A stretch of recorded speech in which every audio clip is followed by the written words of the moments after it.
এখনো ভাবিলে কি হবে গো সই কাঁদিলে কি। এই সমস্ত ফালতু গান গাবা না, কানের সামনে ভ্যান ভ্যান করতেছে।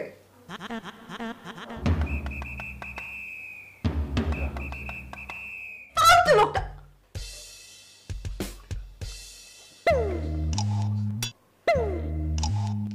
আবার ইংরেজি, তুমি ইংরেজি কোথায় কোথায় পড়াশোনা করছো? এটা তো সম্ভবই না। তাকে বাহির হইতে বলো, যে কোনো প্রকারে তাকে বাহির করে দাও। তোমাদের এগুলা বোঝা উচিত ছিল যে কার রুমে কারে তোমরা এটা কি করছো, সেখানে কিভাবে প্রবেশ করে।